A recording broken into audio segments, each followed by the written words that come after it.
En 2010 o Pazo de Goiáns volvía a formar parte do patrimonio público de Boiro e no 2019 iniciábanse as obras da súa ansiada rehabilitación.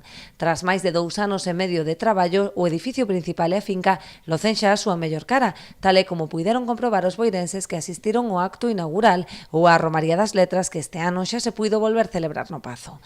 O alcalde destacou o gran traballo de rehabilitación desenvolvido no inmoble, respetando o seu aspecto orixinal. Un traballo que o Concello agarda darlle continuidade coa reforma do resto de edificacións do Pazo, como a Capela, os Lagares ou o Pombal. Cada detalle desta rehabilitación foi escollido con mimo e con moito gusto, intentando salvagar todos aqueles elementos orixinais e conservar a súa esencia.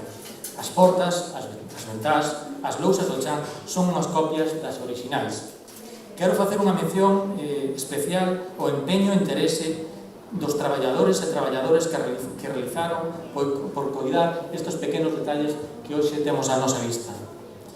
A vez que se realizaban as obras de rehabilitación, tamén se comenzou a traballar na finca para que hoxe poidamos disfrutar da inmensidade dos xardíns que esconden verdadeiros tesouros. O que temos ante nós é o resultado de traballo de moitas persoas que contribuíron co seu bo facer, os seus coñecementos e as súas aportacións a que Goiáns recupere hoxe o esplendor que tivo no pasado. Os resultados destes anos de traballo tampouco serían posibles sen a colaboración das administracións e tamén dos que antecederon na alcaldía e que dun xeito ou doutro traballaron para recuperar o Pazo de Goiáns e que este chegase hoxe ás mans ás que pertenecen, que son o pobo de Boiro.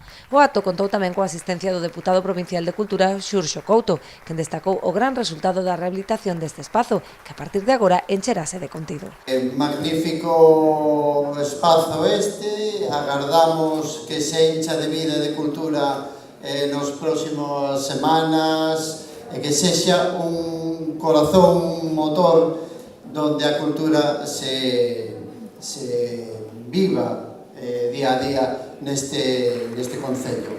Ademais dos veciños e membros da corporación, o acto contou tamén coa asistencia de exalcaldes e concelleiros que traballaron arreo pola recuperación do Pazo, así como representantes de diversas entidades do tecido asociativo de Boiro.